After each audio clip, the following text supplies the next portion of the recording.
Yeah. All right, let me try to get back. All set? Okay. I'd like to call this meeting to order, a meeting of the Joint Review Board for Tax Incremental District Number 7, Project Plan and Boundary Amendment. And it's scheduled for Monday, March 8th at 6 p.m. in the Germantown Village Hall Boardroom, and also can be accessed through WebEx. This meeting has been given public notice in accordance with sections 19.83 and 19.84 of the Wisconsin statutes in such form that will apprise the general public and news media of subject matter that is intended for consideration and action. Roll call shows all Joint Review Board members present, except for Brittany Altendorf, who was the Germantown School District Business Manager. And then Dr. Bonaparte is joining us via WebEx, who is representing the Mequon campus of MATC. So welcome, Doctor. Thank you. You're welcome. First item on the agenda is the approval of minutes from the December 7th, 2020 meeting. Motion made. Do I have a second? Second. Motion made and seconded. Is there any discussion on the minutes as presented?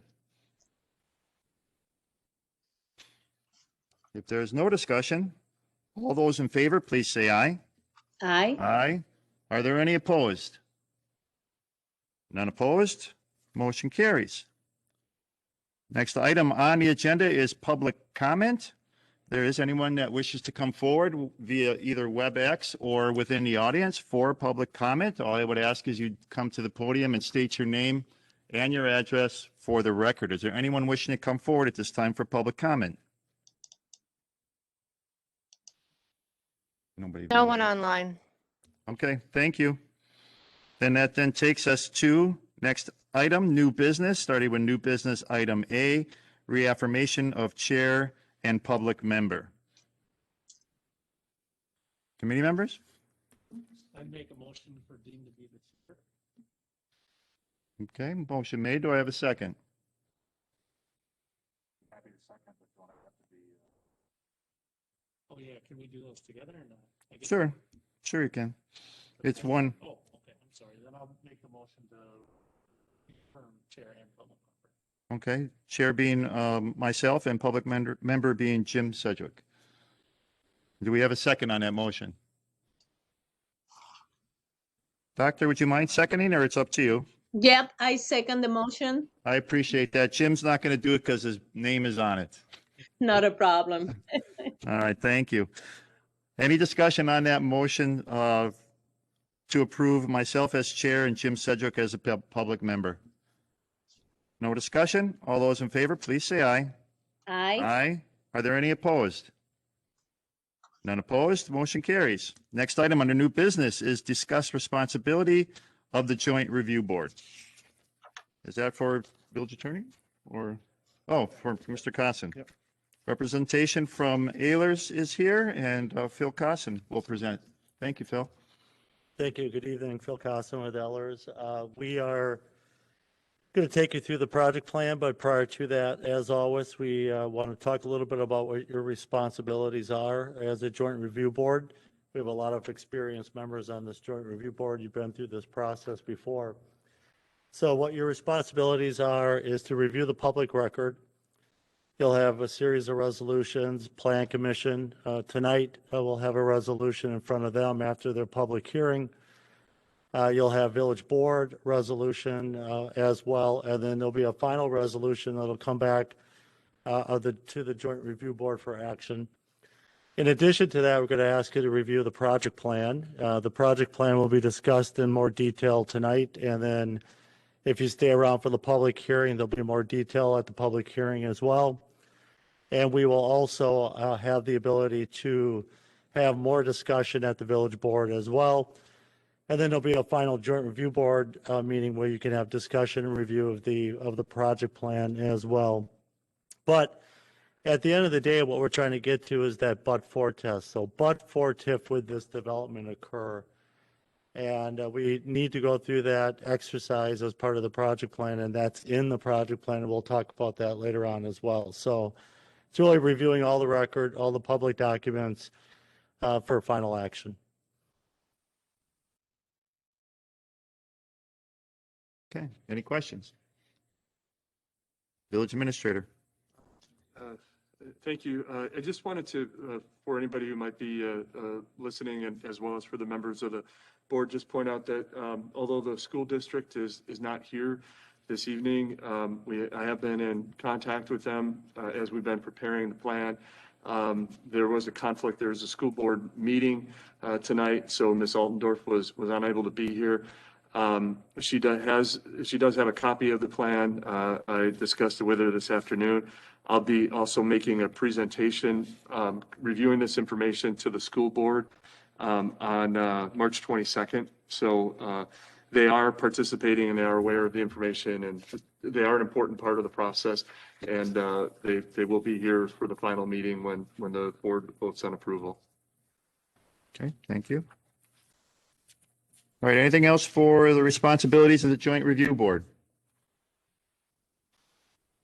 If not, we could go on to the next item, which is Sure, thank you. new business item C, which is the project plan. Mr. Cossin. All right, thank you again. I'm going to take a little bit of time to go through a PowerPoint. Thank you to Jeff for helping pull this together. This is a summary of the project plan. Before I jump into this, I'm going to just talk a little bit about page 3 of the actual plan, which is an executive summary that we put together. And there's a few points on there that I want to just talk about first. Before doing that, also, I want you to know that a representative from Capstone Quadrangle is here, the developer of the parcel of why we're bringing that into the boundaries of tax increment district number 7, in case there are specific questions for them as well. So a reminder of what TID 7 is, and there's a series of maps that we'll get to that. But TID 7 was created back in 2017 for JW Speaker's expansion in the city, in the village.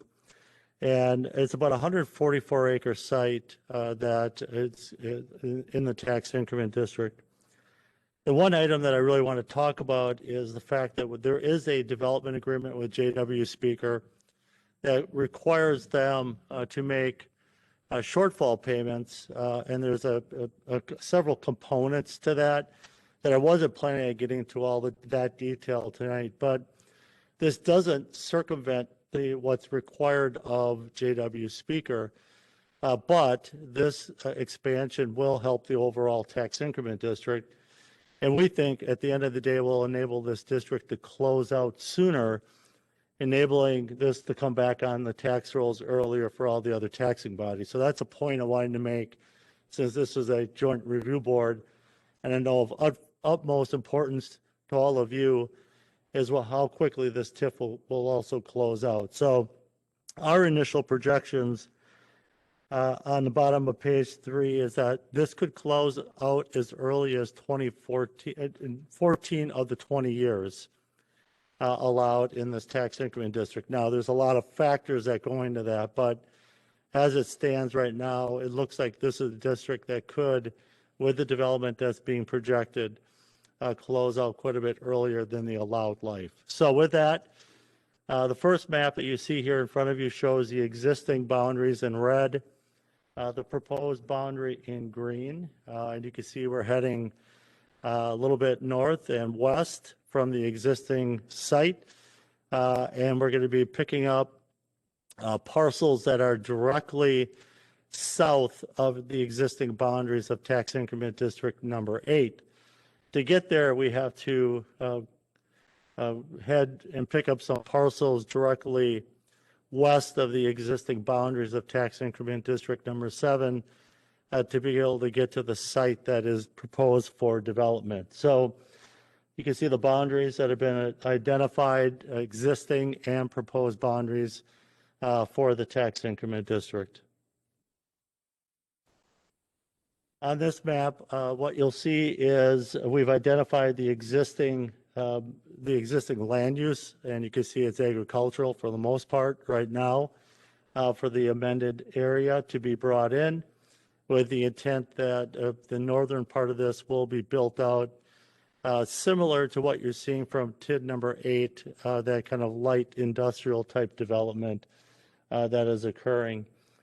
And that is really reflected on the next map that you see in front of you, the light industrial that's been identified for the site. This will add additional territory that could be developed in the future beyond the site that is being proposed by Quadrangle, Capstone Quadrangle, and their proposed development. On the right side of this, you'll see a concept that's been provided by the developer for really what would be 3 buildings that would be built out over a number of years. And I'll talk about that development schedule as it's proposed right now. Those 3 buildings, you can see there's a road that is shown, a road right away in the tan that would be built that would be directly south of the existing roadway for TID number 8. So this will help feed that existing TID 8 area and generate additional development in this corridor, which is very similar to what you're seeing north of this proposed development already. So it's really a good connector to what we're seeing coming off of the interstate in this area. Here's another map showing the proposed improvements and uses identified. It'll be a road, I understand a private road. I'm looking at the developer, not a private road. Maintained privately, I'm sorry, yeah, put in as part of the tax increment district, maintained privately. Really for access for these facilities that will be built out over, again, a series of years. So the project costs, as they have been identified at this point, are shown on the next exhibit. And Mike and I were talking just prior to this, wondering, what has changed as far as costs, given what we're seeing in the market. I know on the development side, there's significant cost increases for construction material, and Mike was sharing with me the steel costs have gone up substantially, et cetera. On the infrastructure side, which is where the village's contribution for this amended area would come from, we have not updated these numbers, nor have they been updated at this point. But right now, you can see we're projecting about $2.25 million in project costs. That would be new project costs added to TID number 7 area that would serve just the way that went north-south into the development site. Again, I'll go back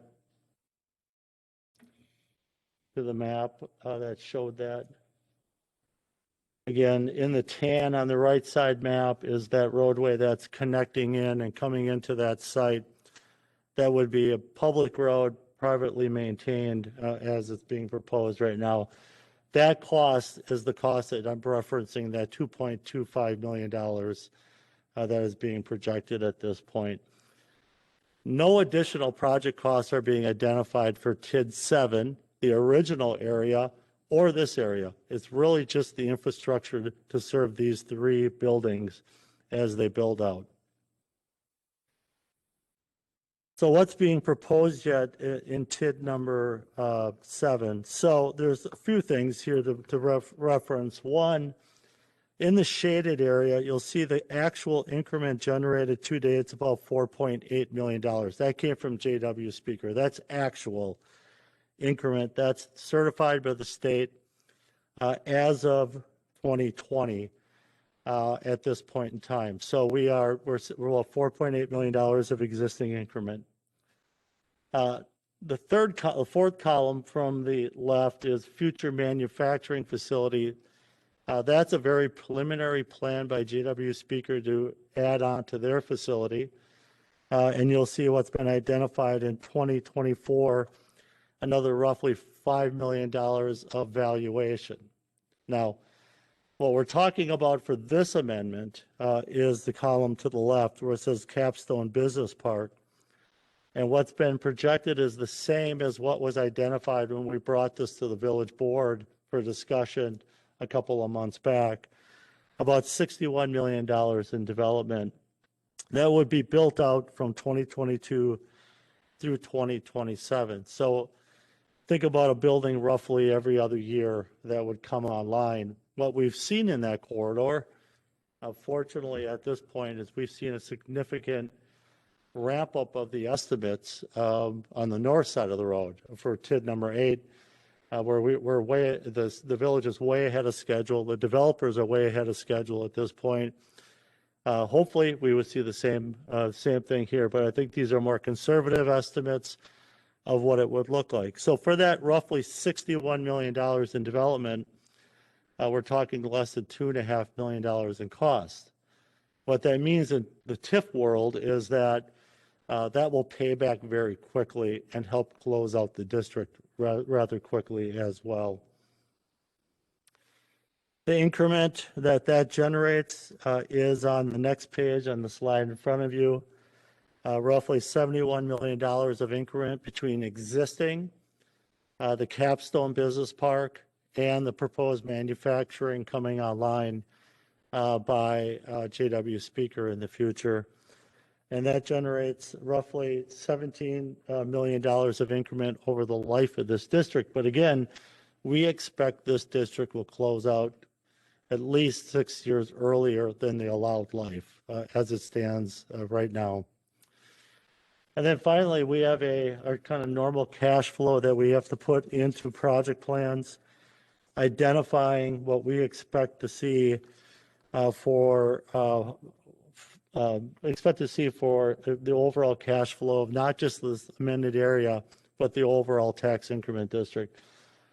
So this takes into account a number of things that are important. One, it's the existing increment. It's the additional new development that's being proposed. It's projected shortfall payments from JW Speaker that would come into play as it stands right now in 21, 22, and 23.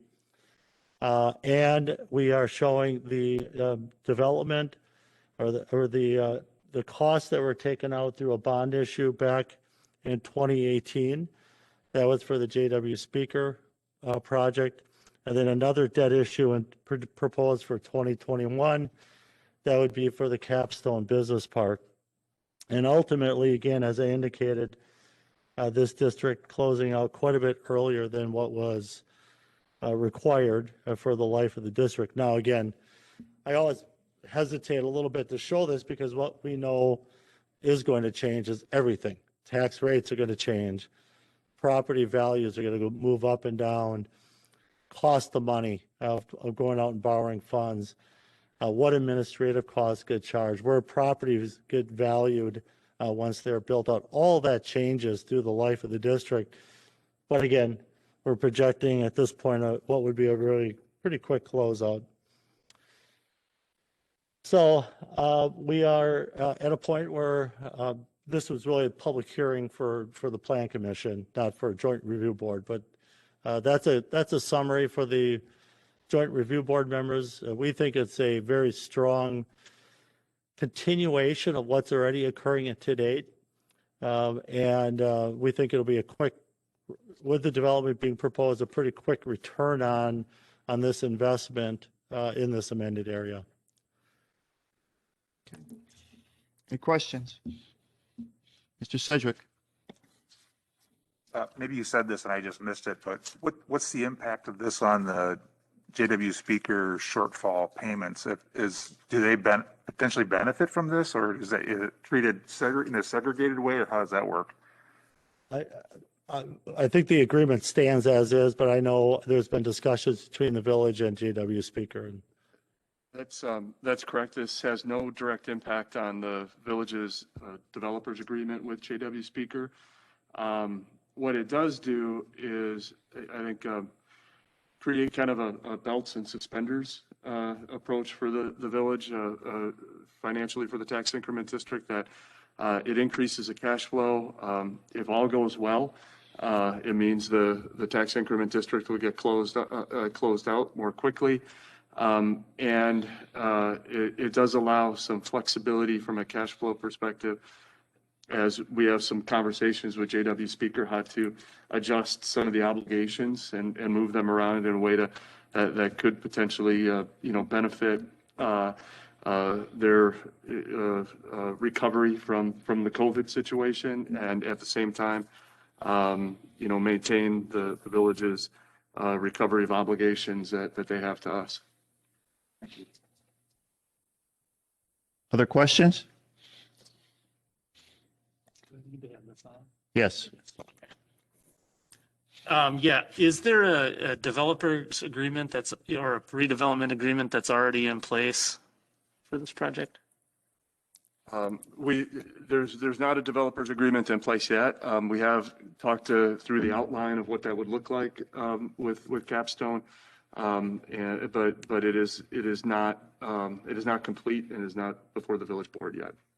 And would you expect there to be a developer's agreement before the final joint review board meeting? That's not in our timeline at this point. I would expect that we would have that in place before the bonds are issued, though. Would there be any outline of it before it would be put before the village board? We could, yes. We definitely can bring a summary of that, both to the village board and to the final meeting of the joint review board, but I don't think we're in a position yet to have it complete and in a format to be adopted. Can you explain, when I look at the map and you show the road, the private road, as you stated, I think, if I've captured that correctly. Can you explain how the private road is going to interact with the surrounding properties moving into the future? I see it's currently ag zoning to the south and west, and then I believe to the east, that's mostly currently agricultural property. How will those all interact if we have a private road going right through the middle of this one? Actually, this road will be privately constructed, but the Capstone Quadrangle would turn over ownership of that to the village. So it will be a public road. The plan is, at this point, and this is a preliminary site plan. A final site plan would have to be presented to the Plan Commission at a later date, but the preliminary site plan is would be directly across from Gateway Crossing, where Briggs and Stratton is. As we've been working on planning for reconstruction of Holy Hill, anticipate probably a stoplight at that intersection in the future. And it would, at the end of the parcel that Capstone Quadrangle is proposing to develop, we would likely have to stop the road there. The area just to the south is MMSD Green Seams property. And there's limits on what we could do in that area in the future. Oh, okay, great, thank you. Could be expanded towards 4145, and there could be a frontage possibility that runs along 4145 that it could run as a connector? To the west, on a different parcel, there could be a frontage road. Here, this piece is if you look at the map and you can kind of see the green area, extends up to Holy Hill Road and basically separates this parcel from the areas to the west where there could potentially be a frontage road. And it cuts it off to the south as well, to get to the railroad. So there are some barriers. It is something, if that opportunity presents itself, we could have some further conversations with MMSD, but that's been a challenge in the past to try to get flexibility to do anything on the Green Seams properties. Okay. Now I know why I see hunters over there every once in a while. Okay, that makes sense. The property to the west that we were talking about, obviously this is an amendment, so the timeline is great, and kudos for the conservative fiscal analysis, including things like the appreciation factor being 0. I mean, those are all awesome indicators. Very much appreciate it. But knowing as the chairman was just laying out, the potentiality, and I think past joint review board meetings, we've actually talked about the possibility of that frontage road. Is the long-term thinking, planning, such that maybe that's separate TIF type projects? I presume the village isn't going to just go out and start building roads without TIFs. Right now that we're starting to get to a little further along in our planning process in this area. The 2050 comprehensive plan has this as a focus area. We haven't gotten to the point where we're talking yet about financing. My initial reaction to that, which is always a little bit dangerous, but my initial reaction is that if we were going, when we get to the point, and if that is part of the 2050 plan where there's a frontage road, the amount of time between the opening of TID 7 and 8 and the time when we would be making those investments, it probably would make sense to look at a new tax increment district in that area. And my guess would be there'd be other sewer and water, other expenses that we'd probably look at a TID 9 at that point. Which could encompass also properties north of Holy Hill Road as part of that frontage possibility.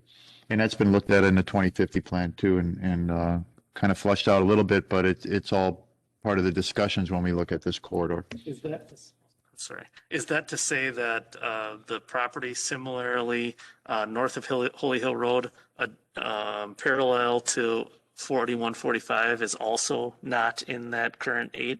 That's correct. Okay, that makes sense. Thank you. Other questions?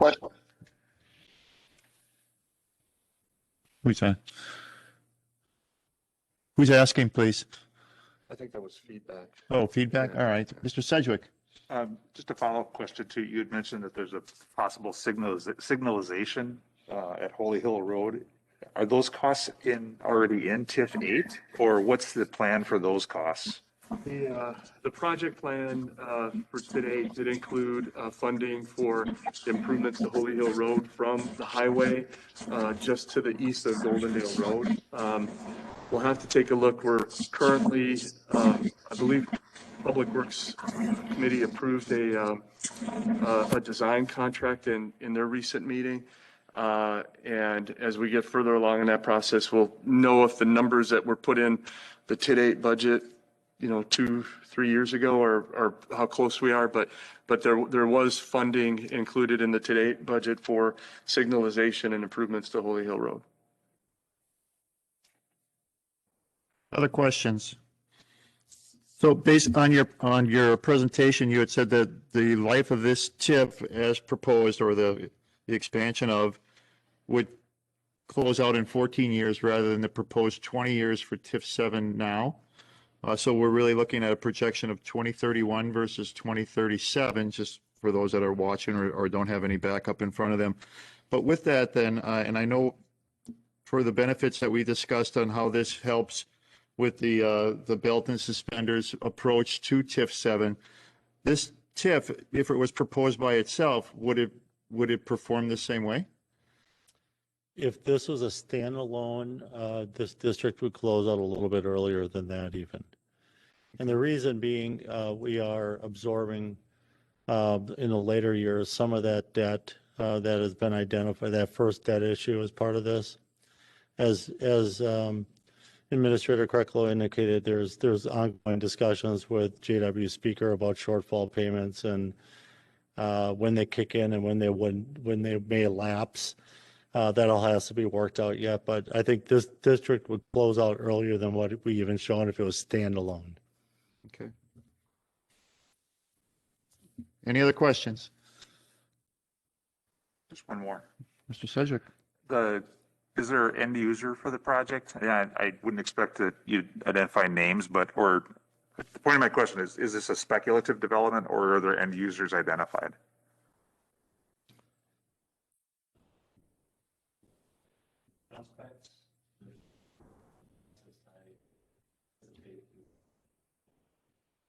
Okay.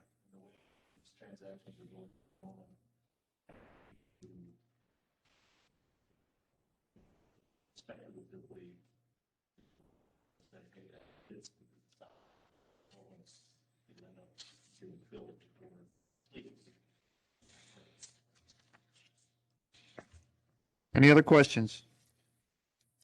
So tonight's meeting is purely informational. No action is required by this body tonight. Correct. Okay. All right. Anything else? Any other questions in regards to the project plan? If not, then we can do the schedule for the next meeting, which would be the next item on the agenda. I would recommend the last week of March, the 29th through the April 2nd week, just because there's a 1 week notice that has to be published between village board action. So Is that Easter week? It is. Well, the week immediately before Easter. I'll be out of the state. But Okay. I'll actually be here. I think I'm gone the week before. If I could add, we were hoping, just because of some of the contractual arrangements for the developer that go through the end of March, if it is possible to meet maybe the 29th or 30th or 31st, that would,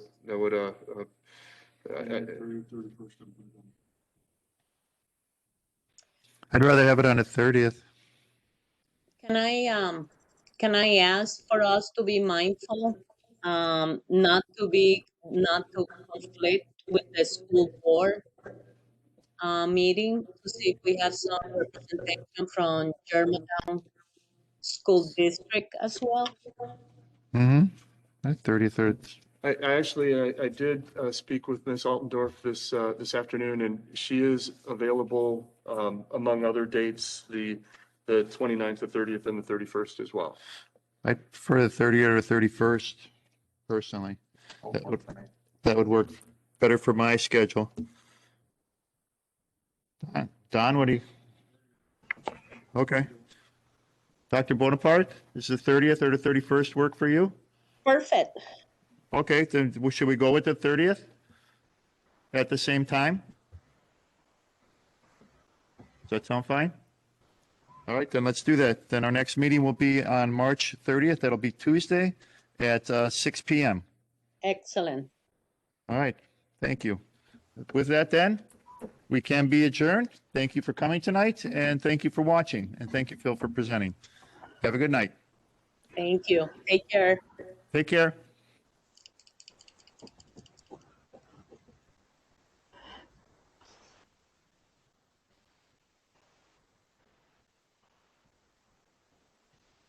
Do we need the motion to adjourn or not?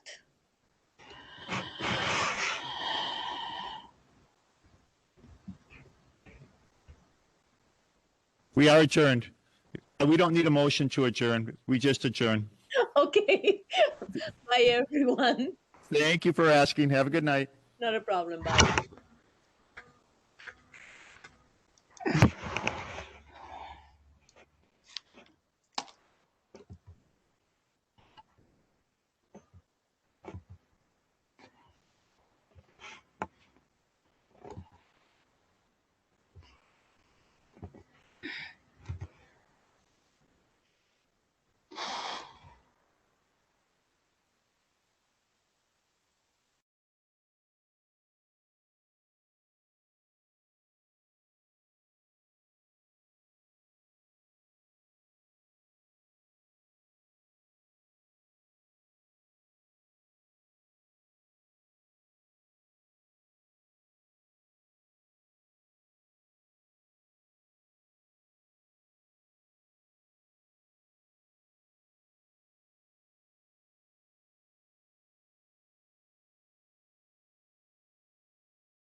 right, you ready?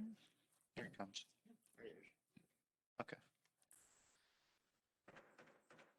I'd like to call this meeting to order, a meeting of the Plan Commission on Monday, March 8th at 6:30 PM in the Germantown Village Hall Boardroom and also can be accessed via WebEx.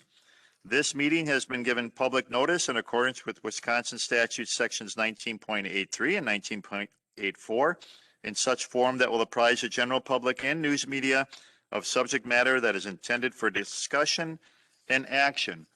Roll call shows all board members present. We have 3 here and we have 4 joining us via WebEx. Next item on the agenda is public input or public appearance. Anyone here to have or to bring forward for public input or public appearance, whether they're here in the audience or are joining us via WebEx, are welcome to do so. All I would ask is you state your name and your address for the record. If you are here to speak on tonight's public hearing, which is our new business item A for the proposed boundary amendment for TIF District Number 7, please wait until that public hearing is then put into, is opened. But if anyone else wishes to come forward to bring up anything else besides that to us, you're welcome to do so at this time. Is there anyone wishing to come forward? Thank you. All right, then we can go on to the next item, which is the approval of minutes from the February 22nd, 2021 Plan Commission meeting. Move approval is presented. Second. Motion made and seconded. Any discussion on the motion to approve the minutes from the February 22nd Plan Commission meeting? No discussion? All those in favor, please say aye. Aye. Aye. Are there any opposed? None opposed? Motion carries. That then takes us to our new business items on tonight's agenda, starting with new business item A, proposed boundary amendment and project plan for TIF incremental district number 7, a public hearing followed by discussion and action on Plan Commission Resolution number 2021-01, designating the proposed amended boundaries and approving a project plan amendment for tax incremental district number 7 for the Village of Germantown. And it is on our agenda tonight for public hearing and action. To give us some overview and insight into the boundary amendment, we have with us a representation from Ehlers, and Phil Cosson will present. Thank you. Thank you. Good evening. What I'd like to do is go through a summary of the project plan for the public hearing portion. And then if there are specific questions as it pertains to the project plan, we can get into those prior to the resolution being acted upon. But for any public that's here, I think it's useful to kind of walk through the proposal so they know what they are maybe commenting on. So this would be an amendment to tax increment district number 7. We held a initial joint review board meeting prior to this meeting, laying this all out for all the other taxing bodies. That occurred at 6 o'clock. We have a PowerPoint that's been put together just summarizing the project plan. A couple of comments prior to. We do have a representative from Capstone here. If there are specific questions as to the proposed development, he can answer those.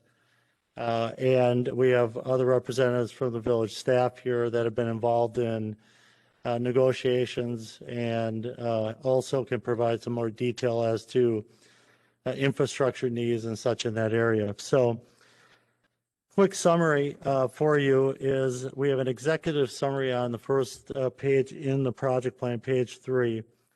And I want to kind of set the ground rules first. And first of all, I'm going to kind of walk through all of the exhibits that we have put together, and then we could take questions.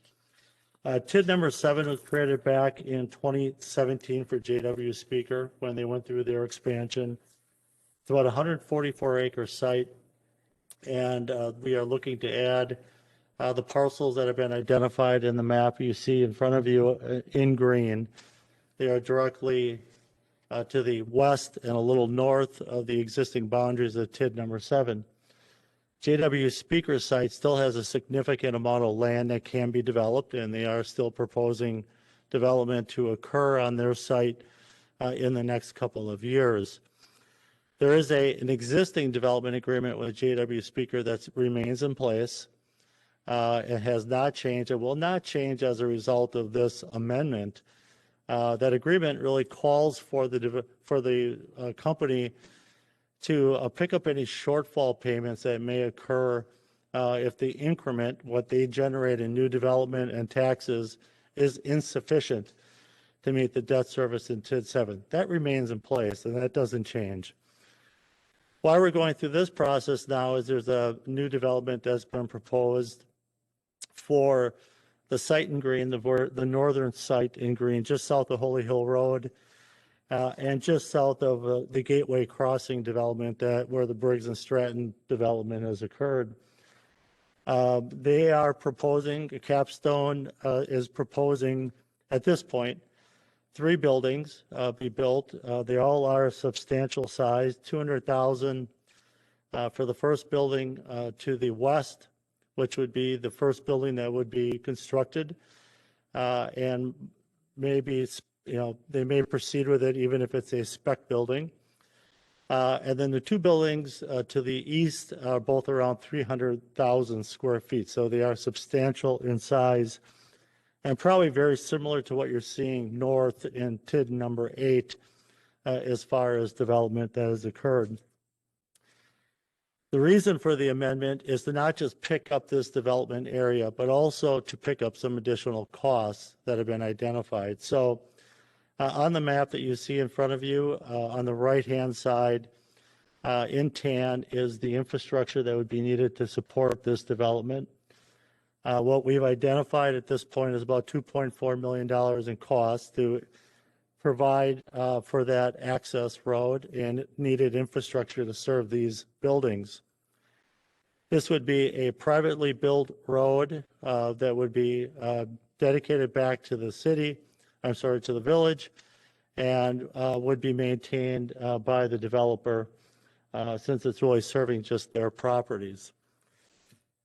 The overall project costs that we have identified in this area are identified on the next exhibit. And as you can see, what we are looking to add as far as new project costs is about $2.4 million. Now, these are estimates at this point. They have not been bid out. And we know the numbers will probably vary a little bit once the bids are received, but about $2.3 to $2.4 million in new project costs. In the original area of TID 7, we're not looking to amend either the development and or the project costs that were identified in the original area. This is really just to serve the new development that has been proposed. What that generates is proposed on the next exhibit.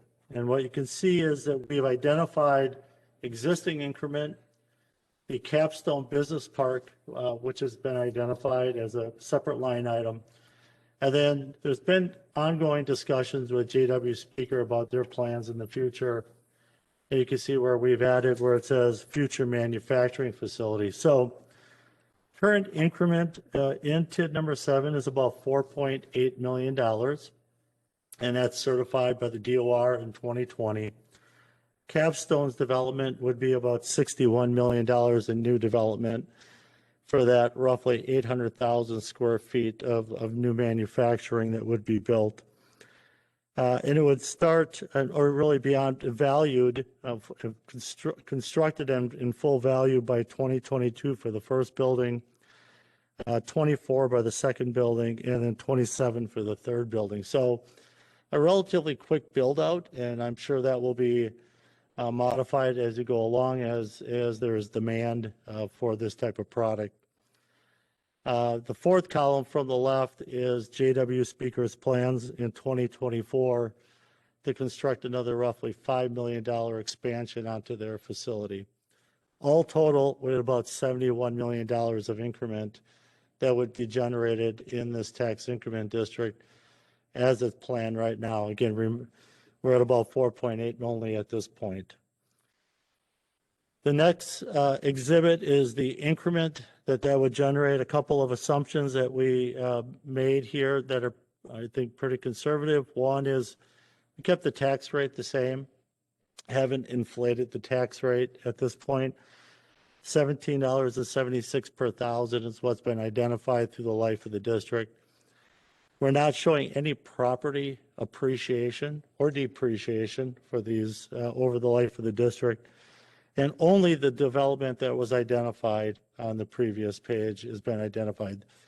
As I indicated, there is additional land available for development in the original TID 7 area and some lands that would be in this amended area to the south and directly west of the JW Speaker site that could develop over time as well that we have not projected any increment on. Finally, we have a cash flow that's been put together. And the good news here is that we are projecting a pretty short life for this district. Now, a lot has to happen between now and then, but our initial projections here is that this district could close out quite a bit earlier than the allowed 20-year life. This is an industrial district, meaning it has the allowance to remain open for up to 20 years or until you've collected enough increment to pay off all the remaining costs. And as it looks right now, we'll be looking at closing out this district somewhere around 2031, 2030. It really depends on a lot of different factors, but this district could close out relatively quickly. We do project in here also some shortfall payments being made by JW Speaker. So they're not off the hook because of this. That agreement stays in place. But this does provide additional security for the village, and it provides additional security for JW Speaker and all the development and cover all the existing obligations that are outstanding right now. In case, for whatever reason, we were short an increment, this would provide a little bit more security to the village. So with that, that's a quick summary of what's being proposed. It's a very quick payback for the expense that's being identified. Again, we have a representative from the developer, from the development group here, in case there are specific questions about type of projects that could come forward. But the initial development would be that far western building at roughly around 200,000 square feet. Thank you, Mr. Carson. And I can open the public hearing by hereby stating a notice is hereby given that the Plan Commission of the Village of Germantown will hold a public hearing on March 8th, 2021 at 6:30 p.m. for the purpose of providing the community a reasonable opportunity to comment upon the proposed amendment of the boundaries and project plan of the district. The proposed amendment is to add additional territory to the existing district's boundaries and to amend the project plan to update and or provide for the undertaking of additional expenditures. The proposed boundaries to be added to the original district would be within an area generally detailed on the map inset. Proposed an additional updated project cost of approximately, it says $3,500,000 may include but are not limited to property acquisition for development, acquisition of rights of way, acquisition of easements, relocation costs, sites, grading, sanitary sewer system improvements, water system improvements, stormwater management system improvements, electrical service, gas service, communications, infrastructure, street improvements, streetscaping and landscaping, professional and organizational services, administrative costs, and financial costs. The proposed costs include projects within the proposed boundary and within a half-mile radius of the proposed boundary of the district. All interested parties will be given a reasonable opportunity to express their views on the proposed amendment to the district, the proposed projects and amended boundaries of the district, and the proposed project plan thereof. A copy of the project plan, including a description of the proposed amended boundaries, will be available for viewing in the offices of the village clerk at the Germantown Village Hall on Mequon Road in Germantown during normal business hours and will be provided upon request. Such hearings shall be public and citizens and interested parties shall then be heard. This hearing may be adjourned from time to time. Now that this public hearing is now open, is there anyone that wishes to come forward to speak for or against or have questions about the proposed amended TIF 7 boundary? Anyone wishing to come forward to speak for or against as part of the public hearing? One last time, is there anyone that wishes to come forward to speak on the public hearing for the proposed amended boundaries for TIF number 7? All right, thank you. Then this public hearing is now closed, and it is into the hands of the Plan Commissioners. Plan Commission? Questions first, or however you want to proceed?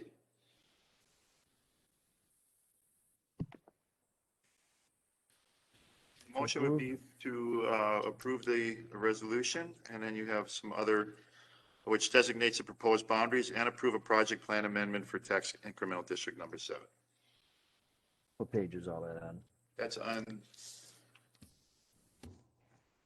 business item A. I will make a motion to approve the proposed boundary amendment and project plan for tax incremental district number 7 as presented. Second. Motion made and seconded. Discussion. Hi, this is Tony Lachess. Got a quick question on the estimated project list. Yes, There's sir. 166,000 for environmental cleanup. What is that, and is there a responsible party out there for that? We could tap? Mike, I need you to come forward if you would, please. We have Mike Faber with Capstone Quadrangle who can respond. Mr. President, Commissioners, my name is Mike Faber with Capstone Quadrangle, N17W24222 Riverwood Drive, Pewaukee, Wisconsin. The environmental cleanup is relatively minor, but it's a variety of items, partially in the soil where there was an old orchard on the property, and also typical asbestos-related things in some of the buildings. And thirdly, there is an old farm dump in the far southwestern corner of the property. Our environmental consultant is recommending that we make a proposal to the WDNR about how to deal with that, which is basically remove everything on the surface and not disturb what's down below because of a risk of letting things get further into the groundwater. And for modification, just from the orchard, what's the contamination of the orchard? It's old pesticides that as they decompose, I'm not an environmental expert and I don't recall the exact chemicals, but from my read of the phase 2 environmental report, they're not considered horrible, but we need to do some additional testing, and if they're concentrated enough, remove that soil and take it to a qualified landfill. Thank you. Certainly. Anything else, Mr. Lashesky? You have the floor. No, sir. Okay. Further discussion? Mr. Miller, I'm sorry, Mr. Williams.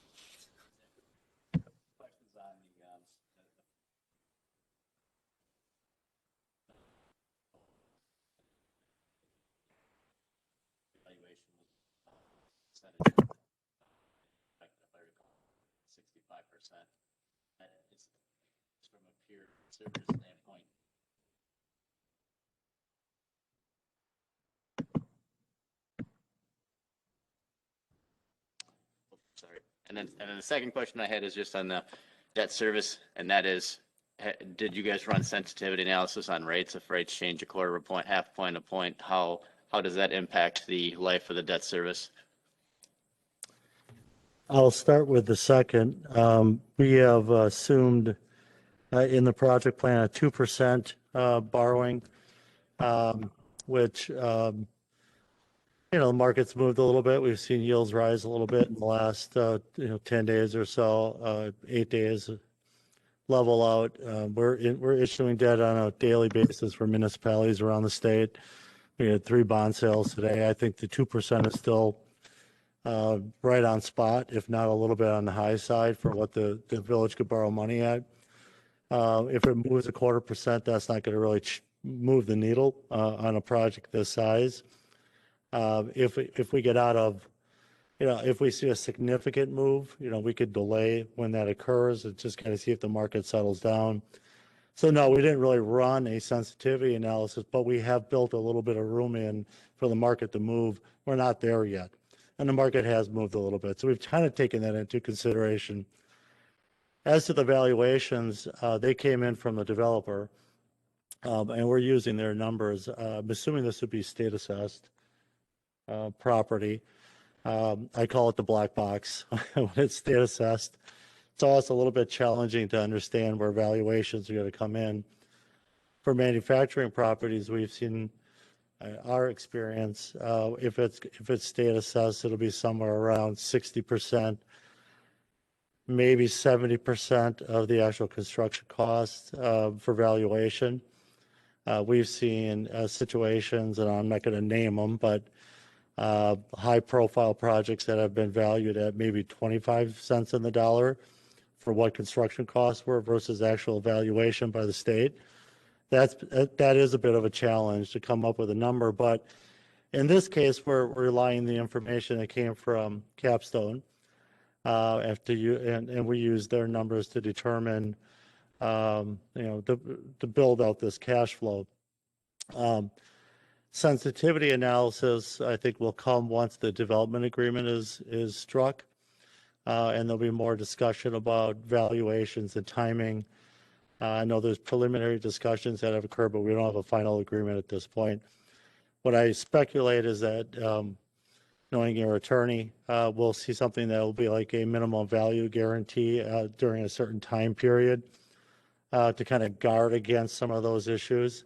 And if the values fall below that, we would look as a way to secure that from the developer. So those are things that have to be worked out yet. And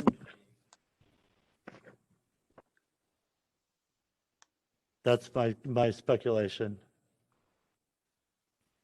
Commissioner, unfortunately, our initial projections for our costs, which is what the primary ingredient is on our projections of value, are going the wrong way. They're going up. From my perspective, that hurts. It's partly concrete costs, but significantly steel costs are up about 80% higher than 6 months ago. It is what it is. As to our general assumptions in creating those values, we picked middle of the road assumptions. The biggest variable is how much office space and how much warehouse space is in any one of these buildings. And so we didn't pick aggressive or ultra conservative numbers. We just decided middle of the road, and how much density and therefore more dollars are spent on tenant improvements inside the shell buildings depends on the kind of tenants we end up landing. There's no crystal ball to give us a good idea beyond the market norms. So that's how we picked our assumptions. Discussion. I got a lot of questions actually. This is Commissioner Kimmler. I noticed there was some residential land included in the area. I guess, is that normal? And how does that work? Does that residential property then, do their taxes go to pay for the district, or are they going towards normal property taxes that go towards the village, the county, school district, etc.? The parcel that was identified, that's connected. It's really a connecting parcel. We had when you amend boundaries to pick up additional area, you need to have the property boundaries be contiguous. We can't jump parcels. So if you think about it, we're using that parcel as a connector to get to the site, so we can include this into TID number 7. That's done often for the property owner or owners that are residential or included in this area. Their tax rate is no different. What occurs with their valuation is not going to be affected by the TIF district, and the value that is there today will still be paid to all the taxing bodies. That's part of the base value in the TIF. So what that means, if their property is valued at $300,000, that $300,000 goes to all the taxing bodies, school, county, technical college. They all get their piece of that. if their property would go from 300,000 to 301,000, that difference would go back to the tax increment district. That's the increment, that's the growth. But that's it. What's there today will be distributed to all the taxing bodies. Okay. Is that property owner aware that they're proposed to be part of this district? Yes, they are. Okay.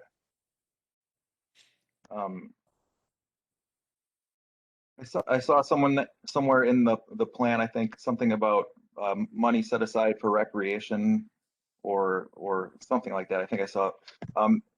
Now I know the village has plans for possibly creating trails in that area. Is the village considering having the developer set aside lands for that area where there could be a recreation trail along Holy Hill Road? At this time, that's not been included as part of the project plan. It's not a TID cost that we've included in a specific cost for that purpose. So that is not proposed as part of this plan. Could it be? It certainly could be. I'm not sure. We'd have to determine what portion could be allocated, of the increment could be allocated for that purpose, and identify that as a project cost. But we certainly have time to include that if that's the desire. I believe there is sidewalk cost included in the Holy Hill Road reconstruction project. Okay. As we do design for Holy Hill Road, there are plans for sidewalks or trails alongside Holy Hill, but that's actually part of TID. That's TID 8, yeah. Mr. Kimler, you still have the floor. Okay. Let's see here. And then I guess I was just wondering, for me, it's tough to understand how this really meets the need for a TID district when you look at the meeting the but-for clause. I really don't see that development wouldn't occur there pretty soon anyways without a ton of, help from the village. But I was wondering how that's looked at from the village or the attorney's standpoint. I don't think he's here in this meeting, but there's sewer and water out there, and it seems like any other development where there's sewer and water already out there, the developer usually has to pay the cost for any other infrastructure.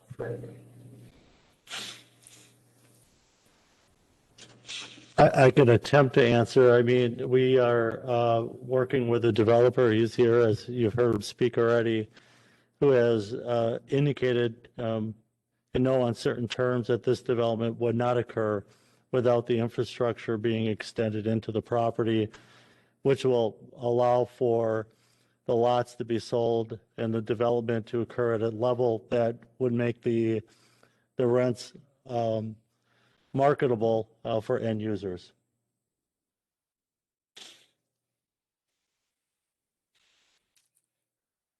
That's all the questions I have for now. Thank you. Thank you. Further discussion? Question I have is, based on your outline, the original TIF 7 would have closed in 2037. With this proposed development and increment that's coming along, 2037, actually closes 7 years or 6 years earlier in 2031. Now, we have other TIFs that are regarded as strong out there. TIF 8 is a good example. Would you consider this as strong as TIF 8 or stronger based on its early close date?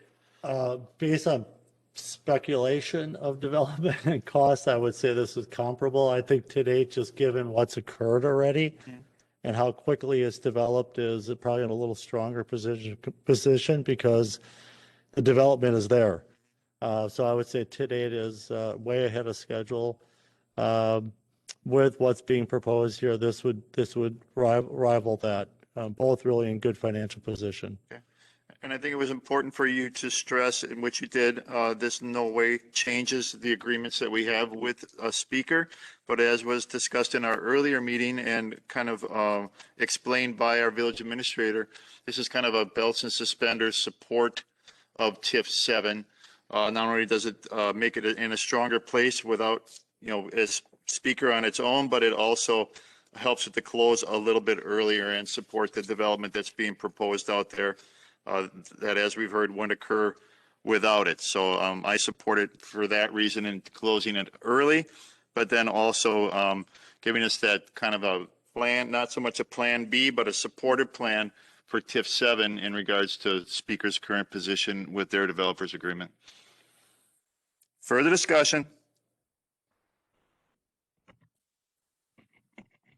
You got nothing? I got nothing. Okay. All right. If no further discussion, all those in favor, please say aye. Aye. Are there any opposed? One opposed. We have two opposed. Yep, So Yep. Mr. Leszewski and Mr. Kimmler? correct. All right, thank you. Motion passes. That takes care of new business item A. Thank you, gentlemen. Next item under new business is Venture Construction Group, agent for SRN Properties, property owner of Automation Solutions, located at North 116 West 18627 Morse Drive, site plan review for a 6,200 square foot industrial building addition. Give us some more information and background on new business item B. I'll turn the meeting over to the Community Development Director, Jeff Retzloff. Thank you, Mr. Chairman.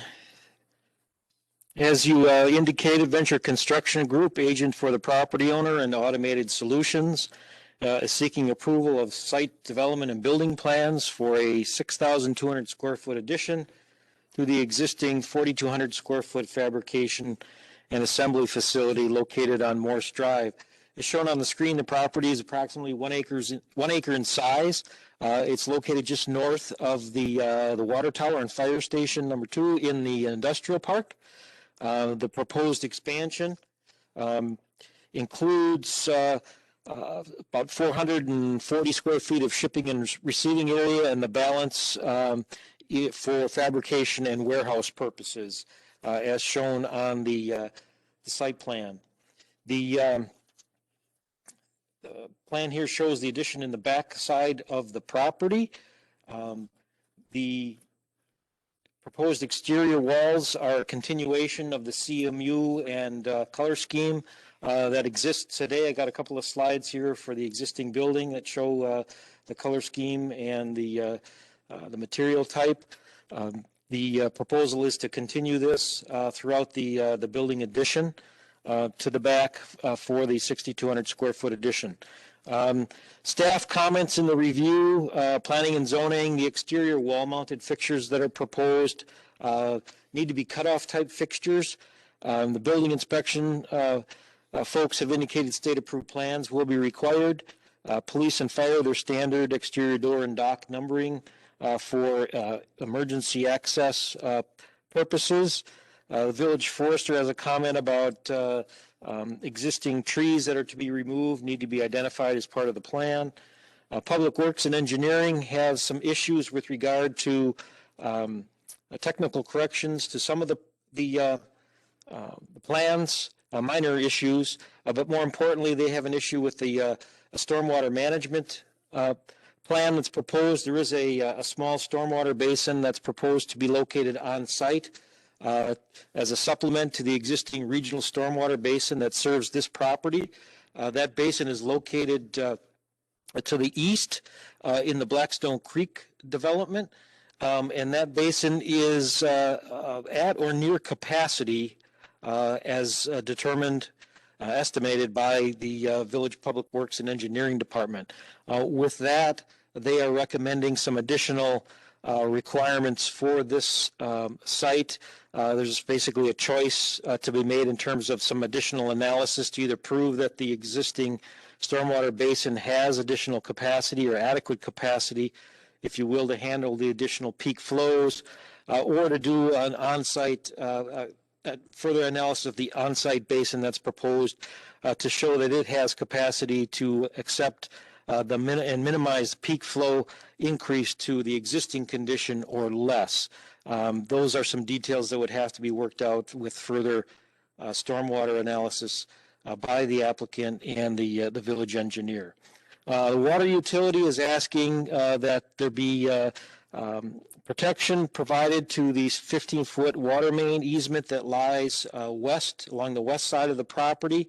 As shown in the photograph and on the plan, the aerial photograph, the Village Water Tower is located just south of this property, and that easement serves that facility. Wastewater utility has indicated some sampling manhole reconstruction requirements. And with that, the staff recommendation is to approve the site development and building plans with a total of 11 conditions that are included in the staff report that we can read through if necessary. I believe there are representatives here for the applicant. Do you folks want to add to providing additional information or simply respond to questions? It's up to you. Yes, please. Make a motion to approve the site development and building plans as presented for the 6,200 square foot expansion. Second. Motion made and seconded. Discussion. Any discussion or action or questions? Yes, Bill Shannon. Go ahead, Bill. I just had a question about the stormwater retention there. Now, we're talking about wondering if there's enough capacity with the added stormwater holding basin they're planning here, because that's not in the existing property, is it? No, there's no existing basin on the property. Okay, so the concern was whether this addition was enough? Yes. Okay.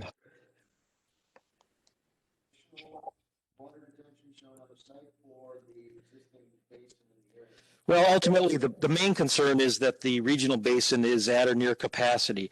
The unfortunate problem is that the village engineer doesn't have adequate information to conclude definitively that that is the case. They suspect and are looking for some additional information provided by this as part of this development to help them with that assessment. If they would find additional capacity, would the basin that's proposed for the site then be removed if it met or was within the capacity that they would have realized?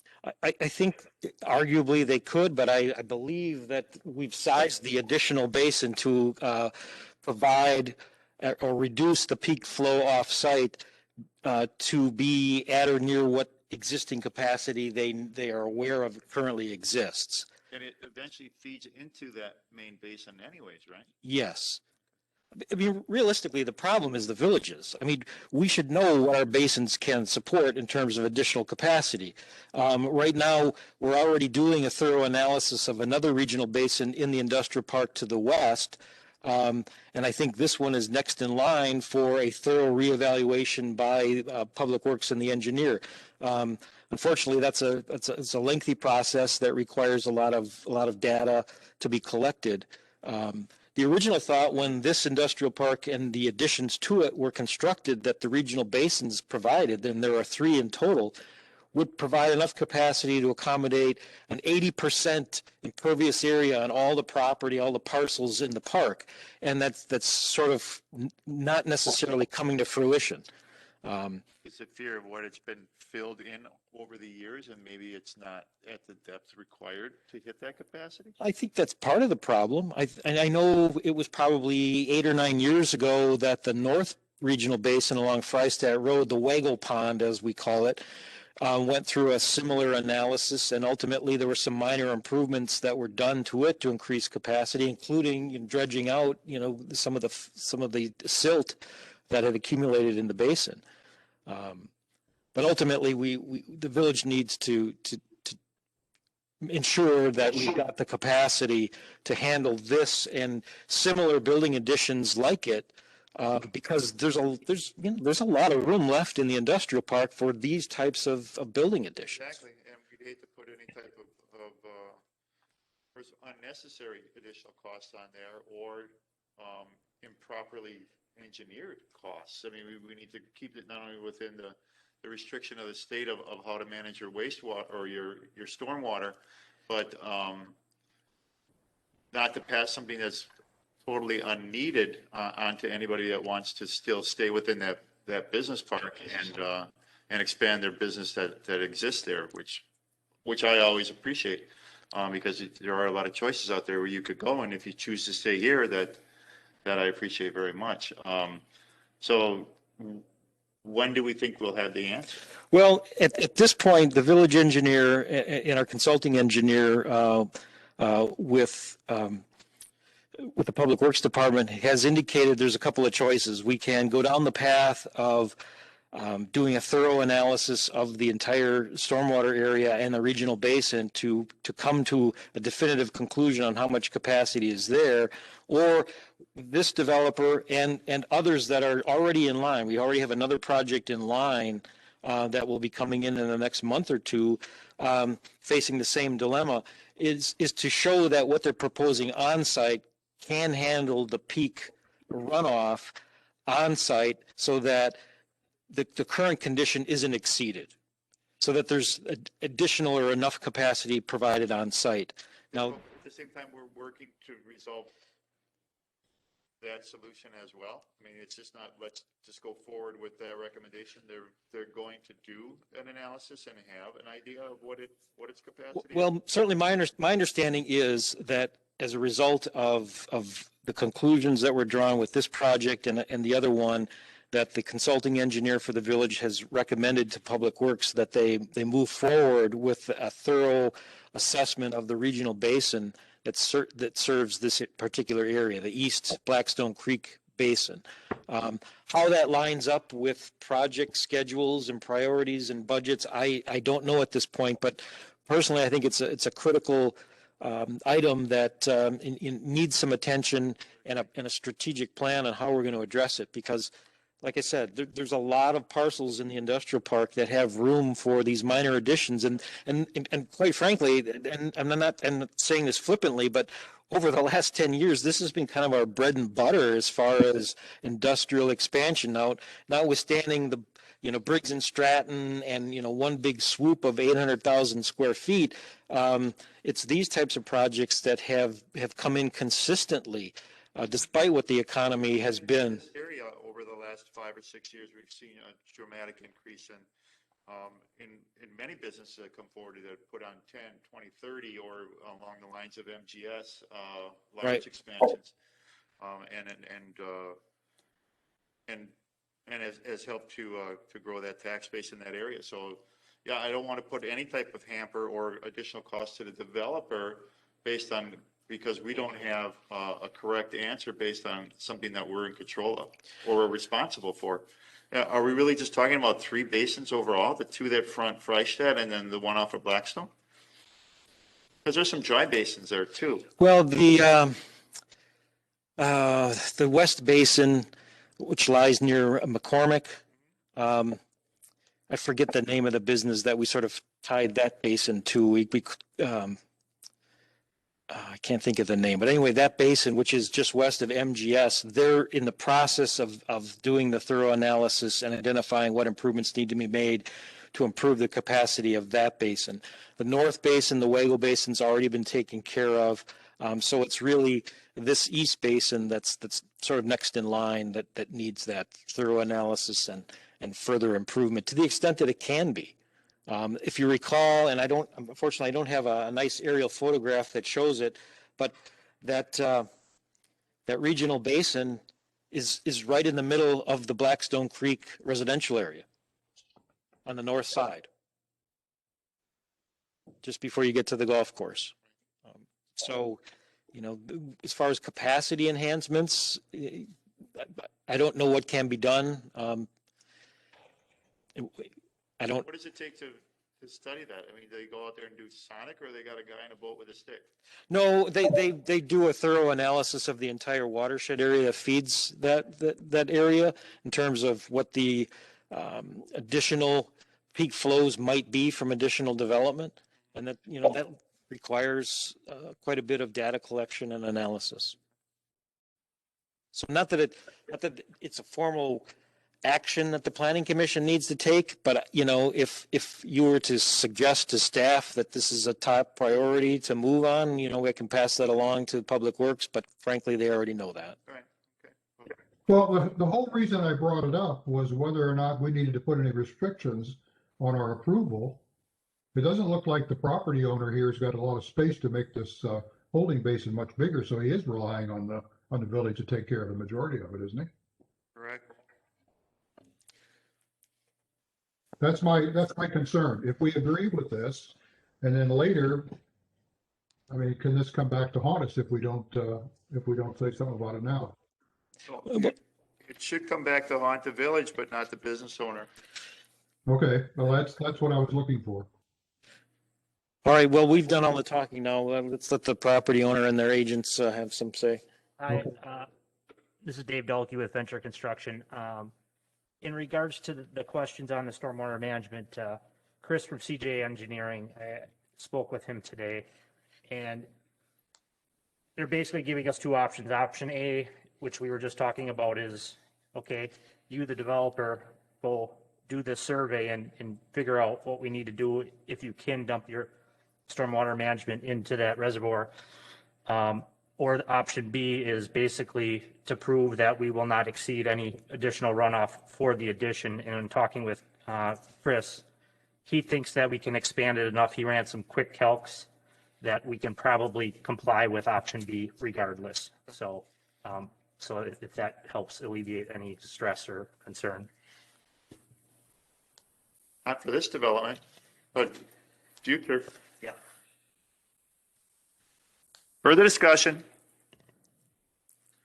I would simply add that one of the conditions requires that the engineer and public works concerns with regard to stormwater management are addressed as a condition of approval. So that verification provided by the engineer for the developer will be required to be reviewed and approved by the village engineer prior to, signing off on issuing any permits. So that in and of itself is sort of the safeguard I think Bill is looking for.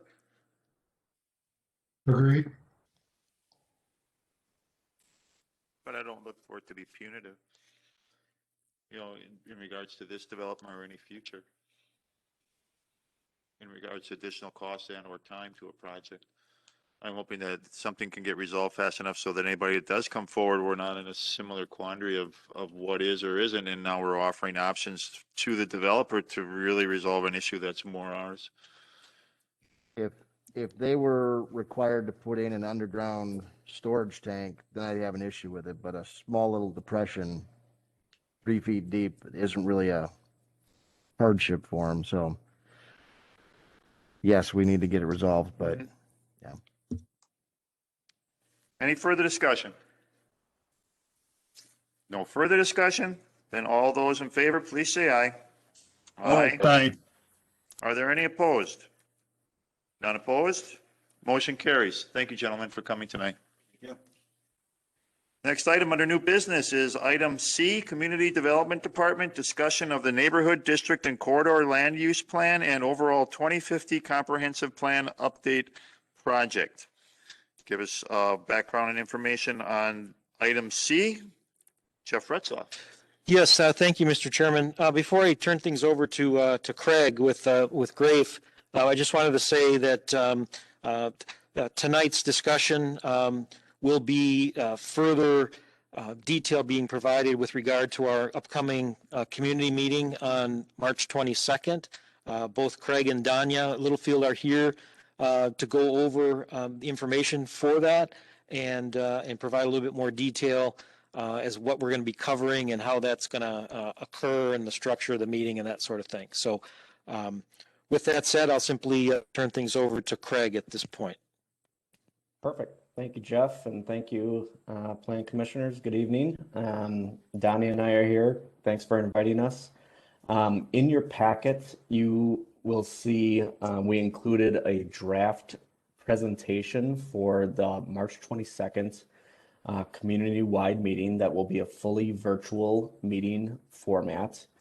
And rather than go through page by page, my hope was that you were able to look at this, or even just as we're talking, you can flip through. But essentially, you'll see about 30 slides there. And the thought process for this meeting is to basically describe where we've been in the comprehensive plan process, what we've heard so far, and kind of where we're going, the final steps in the next half of this year to close out the comprehensive plan. And with this meeting, the big emphasis is going to be focused on future land use and what our future land use updates are for the village. And the big new thing is obviously the restructuring to neighborhoods, districts, and corridors. So what that looks like and what the community will be able to see as far as this draft map.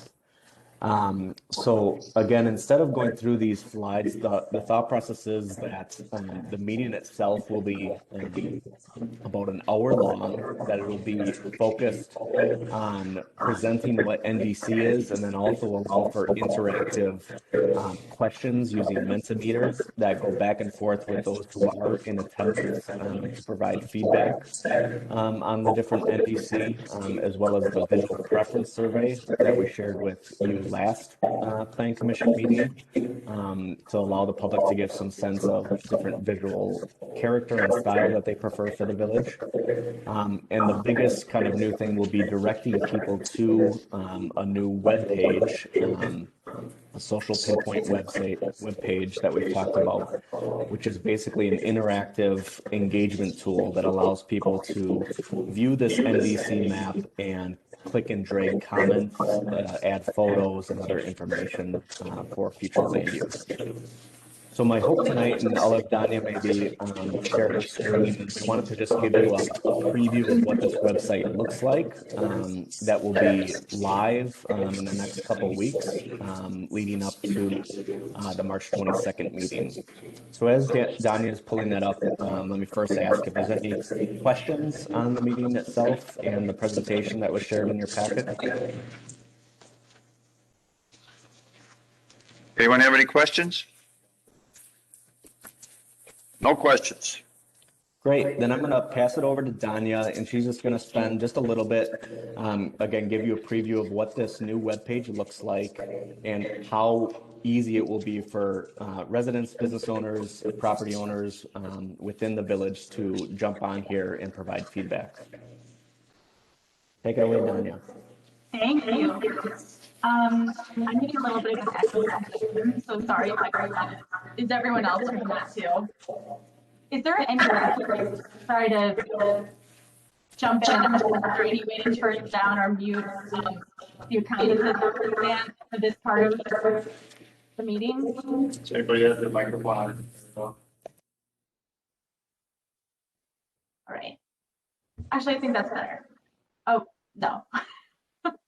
I'll keep going though. Okay, so this is the landing page that we've developed through the community engagement platform called Social Pinpoint. Just a little note here, this is not live currently, and so this blue bar at the top is, you know, just says that it knows that it's me, and that's the reason why we can see it right now. But the website is germantown2050.com.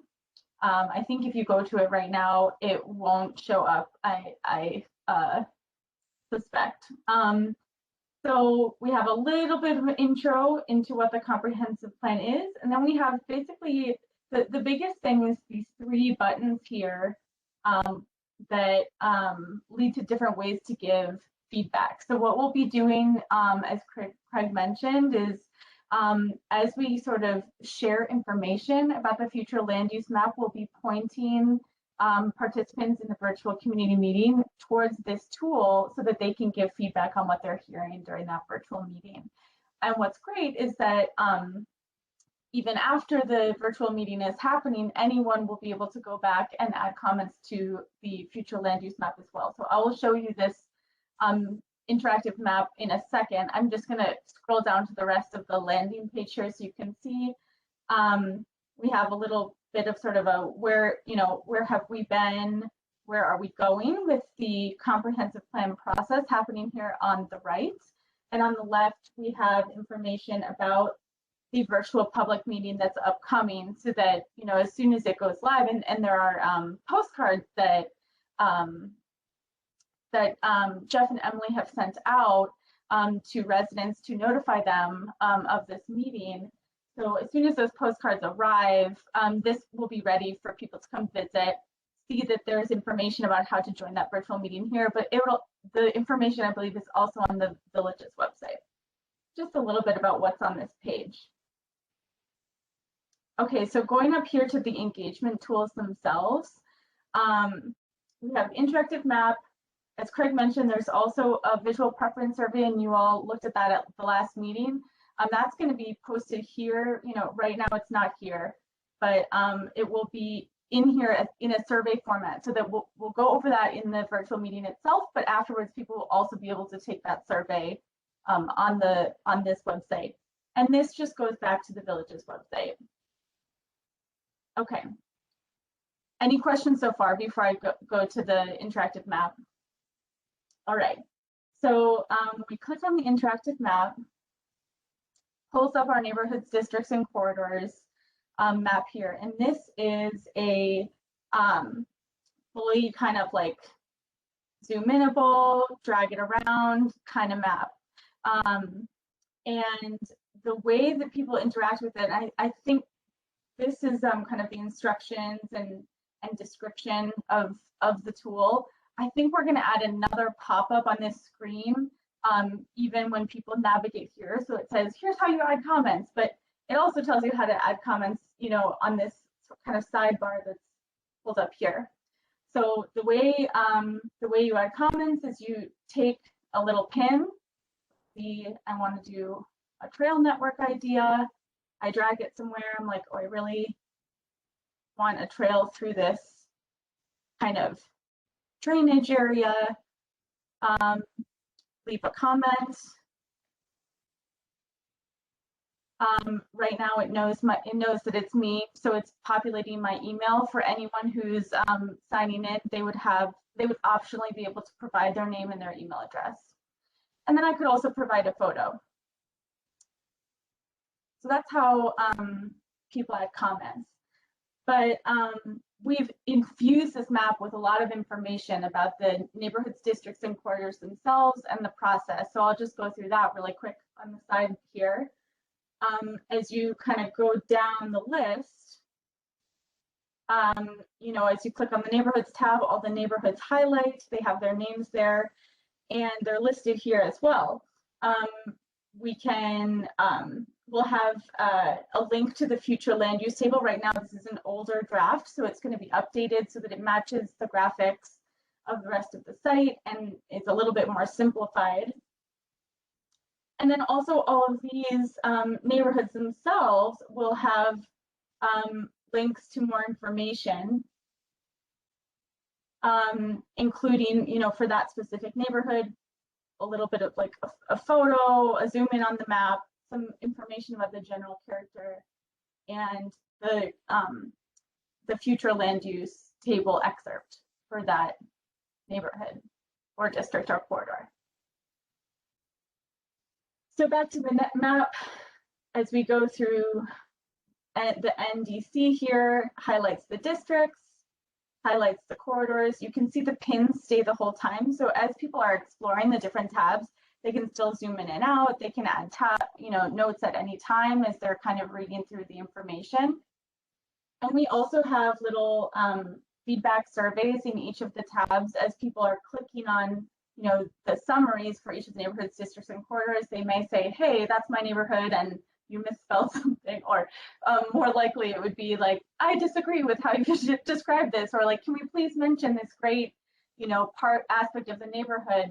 That kind of feedback can go here as well. Or maybe they'll say, you know, this part of the future land use table as it relates to my neighborhood doesn't sound like what my vision is, or actually I would like to see something like that. This is also where those types of comments would go.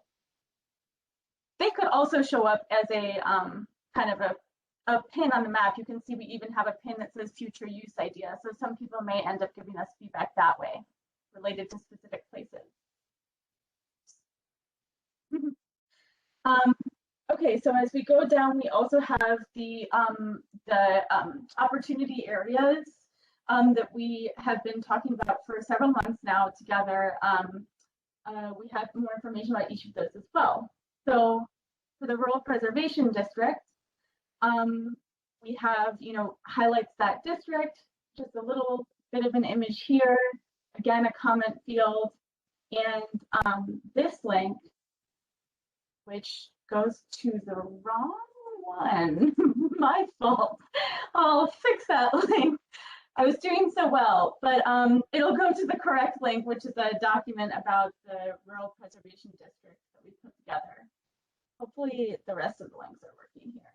So as you go to Village Center, it zooms in on the Village Center.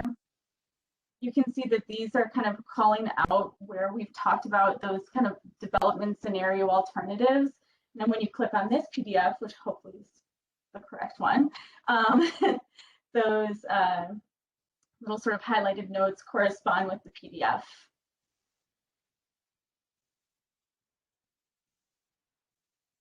Back to here, Holy Hill area. We've got another PDF here with some familiar looking information. This is what the other one was supposed to look like that I incorrectly linked. Familiar information about the alternatives here for people to scroll through. They all kind of show up in separate tabs so that people can then go back to the map and say, okay, now that I've read about that, I'm going to give some comments here. I'm going to, you know, say when this road is reconstructed, definitely put in that side path or whatever. And then overall, you can, in order to see what other people have commented, that's the great thing about this tool. It not only lets an individual user add their comments, but it also lets them see what others in the community are saying. So very similar to in a community meeting or an open house, we would have maybe a big map with Post-its all over it and writing. It's like that, but online. So we can either see them all listed out like this. You can see these are these are just me testing things. So test, test, test. You can see if someone posts an image, is a little safety mechanism for us. That doesn't automatically get posted. I would have to go in and release it just in case. So here's one that I released. And you can also see that information by clicking on the tabs themselves. Like, hey, that's right next to my house. What is someone saying about that?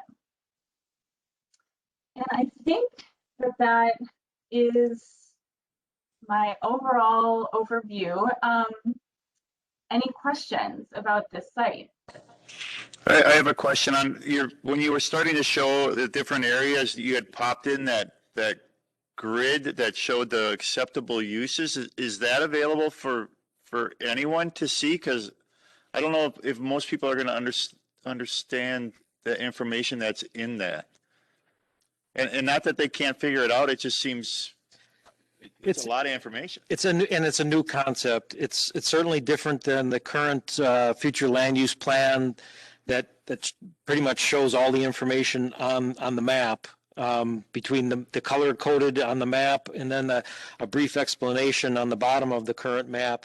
This approach is dramatically different, where we're essentially creating mini land use plans for each of the NDCs, and that ultimately is the goal and provides a lot of flexibility for us that, even when this process is done, we'll start picking one or two neighborhoods or districts at a time and go through and maybe start analyzing and looking at all of the, redevelopment opportunities, current vacant properties, and get a better handle on, and then ultimately create that sort of opportunity level map for each of the neighborhoods, districts, and corridors. So yes, we're taking that one very large table that we had put together, and we're sort of discussing real early on in the process for the neighborhood districts and corridors, and now we're breaking it out, neighborhood district by neighborhood district and corridor, and providing it in a separate area just and isolating it just for that neighborhood district or corridor. That one's showing them all, and then their acceptable uses or what we would look for that zoning. I think a little bit of time of how that's going to play into everything could probably be beneficial in regards, because it is an important component as it will be going forward. Not only are we asking for your input here, but this is where we are today and what has been discussed up to this point. as acceptable uses or the type of development we'd like to see in each of these areas indicated by these bullet points, or, you know, how it plays out. I was just going to say that's a great point. And on page 82 of your packet, the draft presentation, we do go through kind of a draft neighborhood, and I can make sure in the presentation that we're clear that this table is essentially what your future land use map is right now, which identifies a future use and density type requirements. So each neighborhood is going to have these future uses that are desirable, allowable, or undesirable, and relate and also reference other design requirements or character. So it gets pointed out that way, but it'll also be as part of your presentation? Correct. Yep. It's to tie it together? Yep. What we won't be able to do is walk people through in the presentation each of the neighborhoods, districts, and corridors and explain to them, okay, now we're in the Altbauer neighborhood.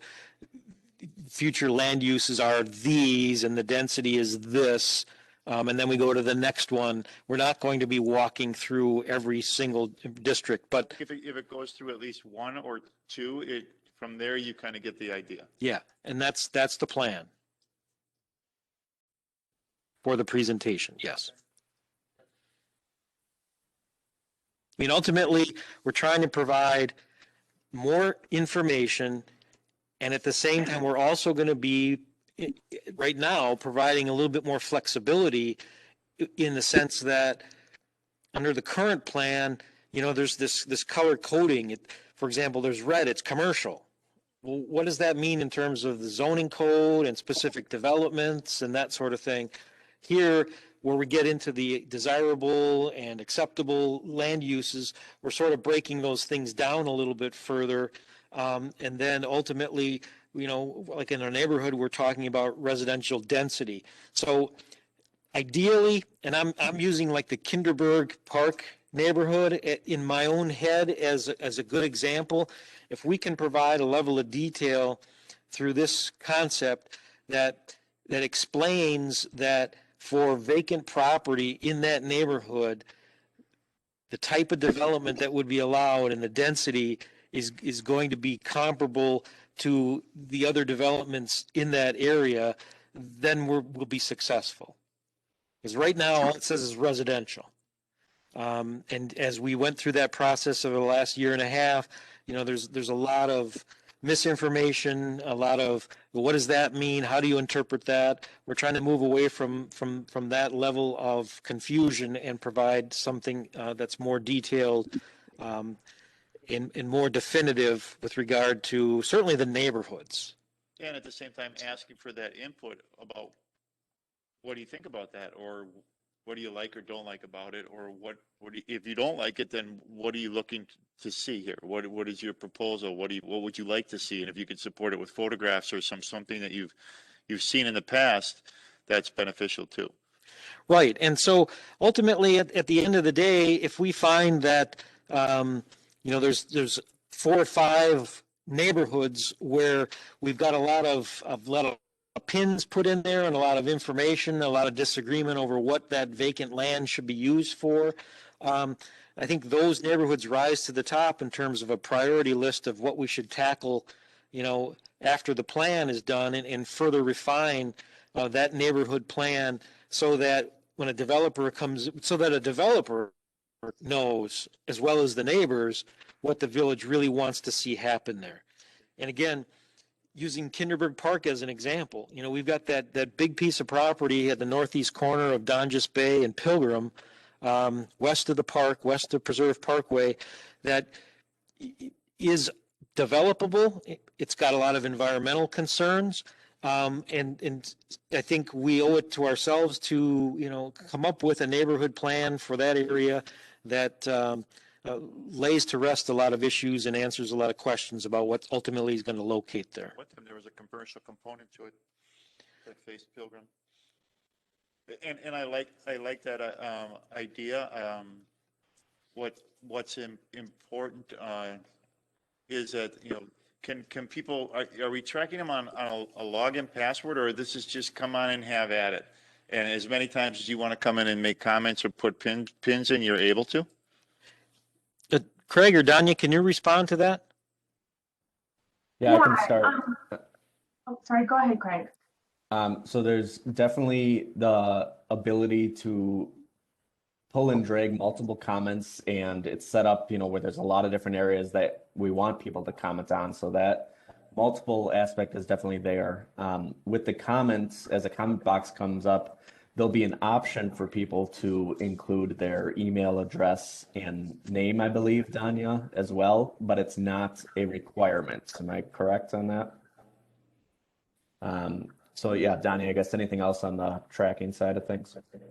So it's not once and done though, right? People can come in, let's say, oh, I want to look at this area this day, and now later on tonight, I got a spare hour, so I'm going to go take a look at that Holy Hill area and make some comments on that. They're able to look at it multiple times and make multiple comments in multiple areas. Correct.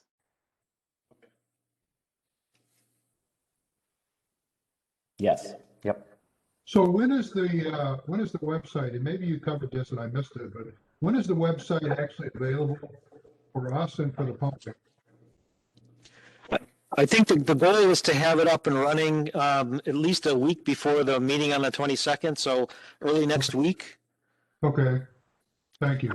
We're sending out postcards. They're going to the post office this week, Wednesday and Thursday. And so they'll probably be showing up in mailboxes over the weekend. So what we, ideally, we want to have a live site that people can go to once they get those postcards. Yeah, I would agree.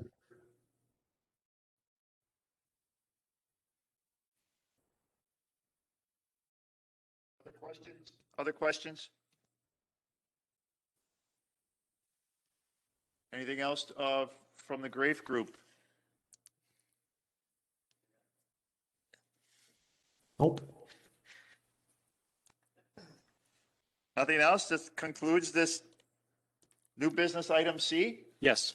Okay, very good. I think it's, I like the intuitiveness of it. I like the ability to not only solicit, but provide feedback. And I'm hoping that a lot of people in Germantown take advantage of it, because this is your chance to help to mold and to give insight and input into what we want to do going forward up into our 2050 land use plan. So I appreciate the ability for people to come and offer that insight, and for you guys to put this together so that they feel they're a very strong part of it. All right, that takes care of all items under new business. Does anyone have any announcements? I have one. Our associate planner, Emily Zant, delivered a baby girl, Isla, on Sunday, February 28th. She was 7 pounds, 12 ounces. And as I understand it, mother and daughter are doing very well. So congratulations to the Zant family on their new addition, and congratulations to Emily. Nice job. So hope to see you soon, but enjoy what you have right now. Any other announcements? All right, then we are adjourned. Thank you all for watching tonight. Thank you all for coming. Have a good night. Good night, thank you.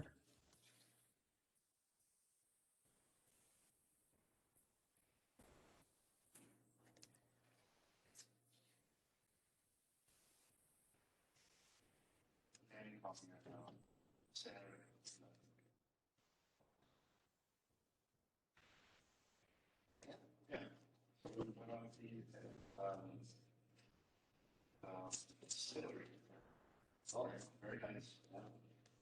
And then, of course, a lot of people email Sarah with my third